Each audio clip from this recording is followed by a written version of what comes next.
kidding. Tough crowd today.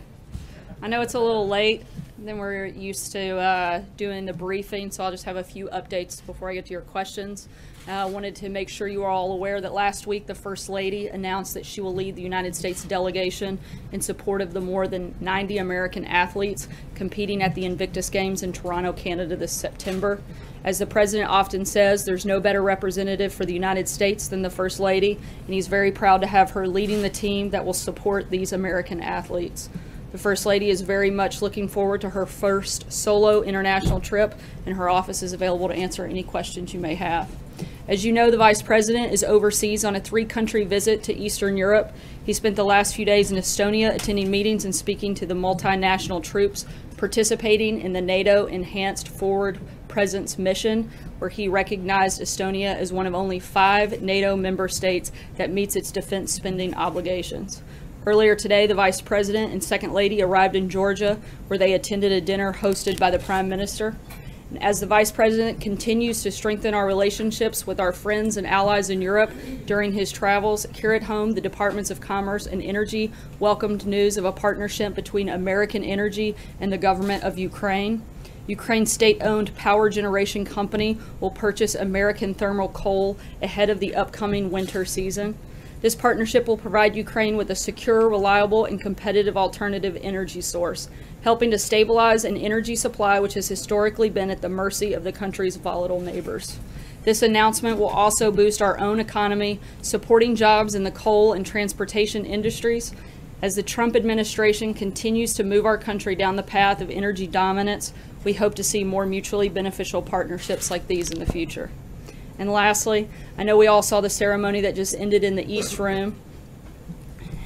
And Specialist 5, McClue was in at the sticks afterwards, but I think his heroic story bears repeating again. For 48 harrowing hours of close combat fighting in Vietnam, he was voluntarily risked his life multiple times to protect his comrades. Even after shrapnel from a rocket-propelled grenade slashed open the back of his body from head to foot, he continued to answer the pleas of his fellow soldiers, even carrying one to safety on his own badly injured back. As one of his comrades recalled, the medic could count on him. The President was honored to award him with the Medal of Honor today, officially adding his name to the list of American heroes who will stand forever in our history for their bravery and unbreakable spirit. And with that, I'll take your questions. Sarah. What happened, Sarah? What happened? It's kind of fun. How long will you yell? Just kidding. Jen, go ahead. Can you say, is Anthony Scaramucci still in the administration? Does he have another role now besides communications director? And can you talk a little bit about the circumstances of his departure this morning? Sure. He does not have a role at this time in the Trump administration. And we put out a statement earlier announcing that, and I don't have much else to add beyond it. Not at the XM Bank at all? Not at this time. Can you say, did General Kelly ask him to leave, or did the President ask him to leave? Did he volunteer his resignation, or how did that come about? I'm not going to get into the process. TikTok, look, as we've said several times before, what matters most to us is not who's employed in the White House, but who's employed in the rest of the country. And we're focused on the President's agenda of growing the economy, creating jobs, and that's what we're going to do, and that's what we're going to be focused on. Sarah. John? Sarah, was it a chain of command issue because Scaramucci said that he had a direct line of communication with the President? There's been some speculation that General Kelly may try to tighten up the number of inputs that the President has. So was it something about the chain of command, or did it have anything to do with that interview that Scaramucci gave last week? Look, the President certainly felt that Anthony's comments were inappropriate for a person in that position, and he didn't want to burden General Kelly also with that line of succession, as I think we've made clear a few times over the course of the last couple of days to several of you individually, but General Kelly has the full authority to operate within the White House, and all staff will report to him. When you say you didn't want to burden him with that line of succession, you mean the chain of command? Yeah, correct. And if we could just clarify one point about this chain of command.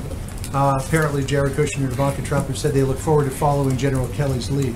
When it comes to the people who have access to the President, will that conduit be narrowed down now? Will everything flow through Kelly, or will some things still flow around the Chief of Staff's office. As I just said, the president's given full authority to General Kelly, and he'll make those determinations. April. Sarah, this statement that was released by the White House says Mr. Scaramucci felt that it was best to give the Chief of Staff, John Kelly, a clean slate and the ability to build his own team. But you just said the president felt that his comments were inappropriate. I don't see those as being mutually exclusive. I think Anthony wants General Kelly to be able to operate fully with a clean slate, build his own team, while at the same time the president felt his comments were inappropriate. Those two things aren't mutually And a exclusive. follow-up to that, with the new hierarchy with General Kelly, tell us what it looks like in this administration. You know, as we've laid out, General Kelly, I think, will bring a new structure to the White House and discipline and strength, and we're all really excited to work with him. And in terms of, I'm not going to draw out an org chart up here, but we'll keep you guys posted as Steve Bannon, Kellyanne, everyone reports under him instead of going straight to the president with issues. Does every special assistant go to General Kelly first? I think I've been clear that General Kelly has the full authority to carry out business as he sees fit. John Decker. Thanks a lot, Sarah. Real quick one first. I have two for you. The real quick one, it regards Sean Spicer. Will he be in the administration in any way now that Anthony Scaramucci has announced that he will not be a part of the Trump administration? I'm not aware of any changes that have been made on that front. And then my second one is this: 10 days ago, Anthony Scaramucci was introduced as the new White House communications director. 10 days later, he's out of a job. The president announced on Twitter that there's no chaos at the White House. How would you describe what has happened over the course of the past 10 days? Obviously, you will agree with your boss, the president, that there's no chaos, but how do you explain that not to be the case? I think it's pretty simple. I've said it before. If you want to see chaos, come to my house with 3 preschoolers. This doesn't hold a candle to that. Does the president Just to be clear, that's not an open invitation to come to my house.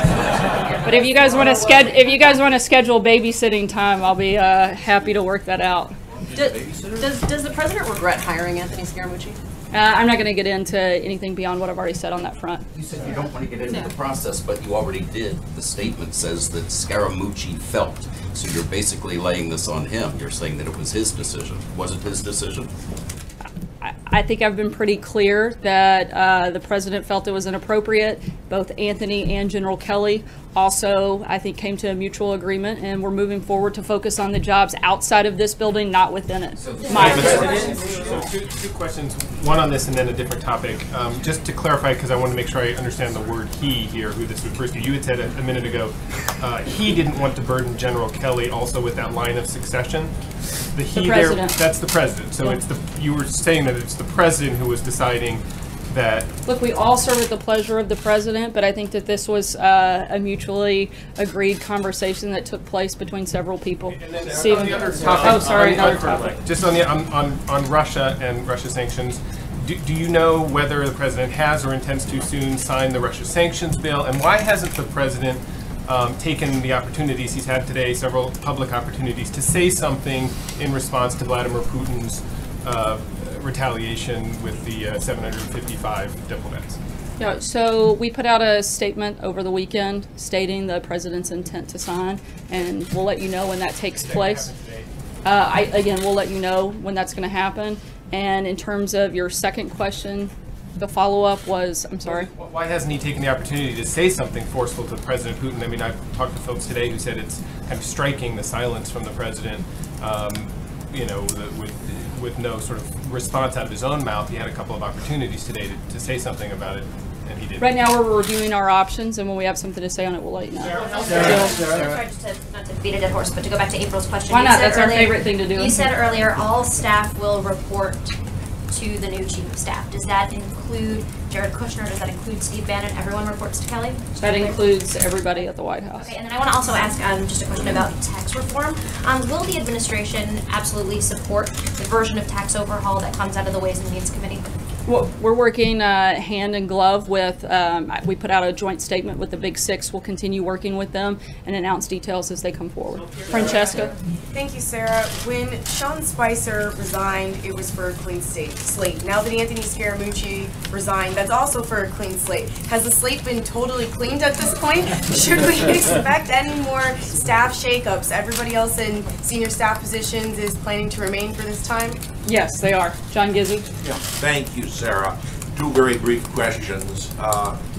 Is there any chance you will just leave the job of communications director alone, having had two people who held it leave rather abruptly in both cases? We'll let you know when we have any personnel announcements to make on that front. The other thing I wanted to ask was when the president made his speech to police officers on Friday, almost within minutes, statements came from police chiefs across the country criticizing his remarks that seemed to endorse the use of force by police in certain arrests. Was the president joking when he said this, or did he check his remarks out with the International Association of Police Chiefs, or maybe the Attorney General? I believe he was making a joke at the time. Trey? So to be clear, because the statement says that Anthony Scaramucci is no longer with the administration, was Scaramucci fired by the president, or was he asked to resign? Again, I'm not going to get into anything beyond what I've already said on that. Quick follow-up from the president's perspective. You said this was a back-and-forth conversation. Can you take us through a little bit of what the president is looking for in his communications shop, why he might make this decision to make a clean slate? I think that he wants to work with General Kelly and the communications team that is intact right now and determine what the best course forward is at this point. Are reports that Attorney General Sessions is being considered for Homeland Security Chief accurate? How soon will that search be complete? How essential is it for the White House to fill that in a quick manner? There are no conversations about any cabinet members moving in any capacity, and the president has 100% confidence in all members of his cabinet. Allie? Two questions for you. One, on the Scaramucci issue, you said the president found his remarks inappropriate. Obviously, the president is not a stranger to salty language. Can you specify what exactly he found inappropriate or disturbing about that? I said he found it inappropriate for a person in that position. To do what? I believe the comments that he made, he found those comments inappropriate. I'm not sure what's unclear. Okay, as in a betrayal sort of the rest of the staff? Just trying to find out, because you talk about the messaging being important for the president here, and obviously the head of the communications department is crucial to that effort. So just trying to figure out what exactly went wrong between this morning when Scaramucci was here and this afternoon. Again, I don't think that it's complicated to understand that the president felt the comments were inappropriate. I can't really explain it any further than that. I'm not sure what's hard. On North Korea, obviously, events over the weekend have unfolded. There's been some discussion from outside analysts who are increasingly speculating about the possibility of a first strike. Is that an option on the table for this White House? As we've said many times before, the president's not going to broadcast any decisions, but all options are on the table. Thank you, Sarah. Thank you, Sarah. The president week before last signed an executive order on infrastructure. Does that mean that the president has not no intention, but is not going to prioritize working with Congress on an infrastructure bill? Is there any discussion at this point of moving forward on any sort of legislative plans for infrastructure, especially digital, since he mentioned in Iowa? The president's been very outspoken on the need for a massive overhaul to the country's infrastructure system, and that's certainly still a priority, both legislative and in any capacity that he has the ability to carry that out. Matthew? Thanks, Sarah. Just kind of big picture here. We've seen the chief of staff, the deputy chief of staff, handful of communications directors, a press secretary, and a national security advisor all leave in the first 6 months of this administration. Can you tell us a little bit about why there's been all this turbulence? I know you don't like to get into the process, but just all those things together, what's going on? Look, we're continuing to focus on the president's agenda. We're going to have staff changes. We let you guys know when they happen. But like I said earlier, what matters to us are not the jobs that are within this building, but the ones outside of there. That's why the president's been so focused on growing jobs. We've over 1 million new jobs since he took office, the lowest unemployment in the last 16 years. Consumer confidence is at an all-time high. We're focused on creating a strong economy and growing jobs outside of this building, not focused on the ones within. We're going to continue to do that. Follow-up on healthcare, Alexis? if I may, a quick follow-up on healthcare. Mick Mulvaney said the White House doesn't want any votes in the Senate until they're voting on healthcare. With John McCain out, Pence out of the country, they don't appear likely to vote on healthcare. And you guys are also pushing for the confirmation of some nominees. Is it the White House position that they will accept the Senate voting on non-healthcare things over the next few weeks and months? We're continuing to push forward, hopefully with the repeal and replacement of Obamacare. We've never been shy about that, and we're going to continue to do that. Alexis. Alexis. The President's Legislative Affairs Director was talking today at the museum about the President's tax reform ambitions, and I wanted to ask if you can elaborate on the President's hope to travel in August to begin to talk about tax cuts and tax reform, and his interest in maybe getting some Democratic senators interested in supporting legislation. Do you have any details that you can supply about where he might go and the message he wants to impart? Not at this time, but certainly we'll make sure we keep you guys posted on the President's travel and schedule throughout August. I know he does hope to have a large amount of support for tax reform. It's something that is vital to our economy and something certainly the administration is very focused on and has been and will continue working both with the House and Senate as